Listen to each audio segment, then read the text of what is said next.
maulan na umaga sa inyong lahat. Eto, dito sa Bicol, grabe ang ulan. Nag-iisip naman nga kami na kung ano na naman ang ulam ngayong tanghali.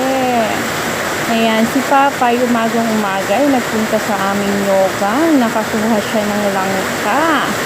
Ayan, siya na nga rin po yung nagluto niyan kasi ako yung nagbantay sa tindahan namin. So, di ako makapagluto.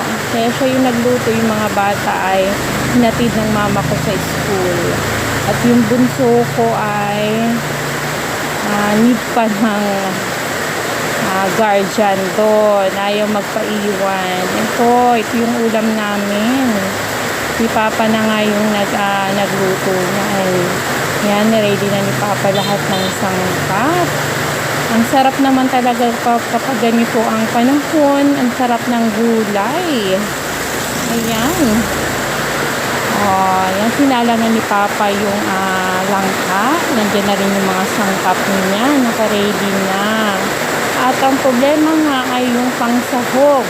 Buti yung kapitbahay namin ay dumating at may fresh na isda. Ayun, bumili si Papa at naubusan na kami ng pangsahog at naisog na namin dun sa nakaraang pagulay namin. Kaya wala nang pansahog. Ayan. Yan yung naisip ni Papang pangsahog, yung fresh na isda. Yun na nga. At para hindi siya madurog at fresh nga yan. Parang bibis nga po ito. Ayan, nilagay ni Papa sa gilid para hindi nga daw po madurog. Hindi niya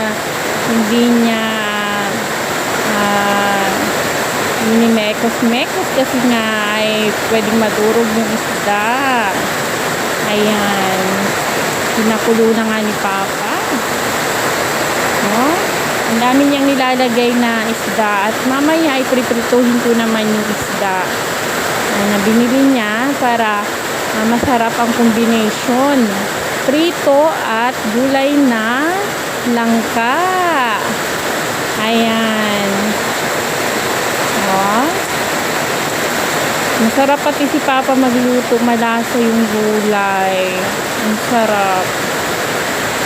Ayan, kasi si Mama ay hindi makapagluto. Nasa school, ako naman ay nasa tindahan. Kasi pag ako nagluluto, tapos may tindahan, ay panay ang takbo ko niyan. Kasi pag may nabili, habang nagluluto, patay ang ang gasol. Papatayin ko at tatakbo ako punta sa tindahan. Mahirap.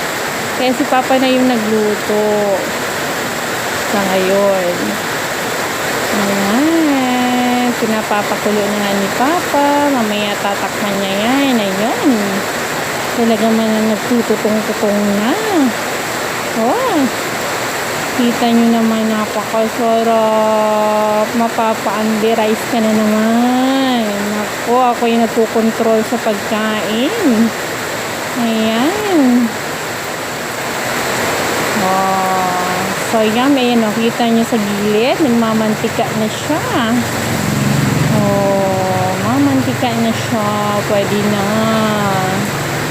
Ayan. Mamaya ipipituhin ko yung prito, yung malalaking isda. Sarap niyan, partner, dyan. Ayan. Ang ulan po dito sa Bicol. Lakas ng ulan. May bagyo yata tayo. Thank you for watching, everyone. Sana magustuhan nyo yung luto namin. Luto na rin kayo. Ayan. Thank you for watching. Bye-bye.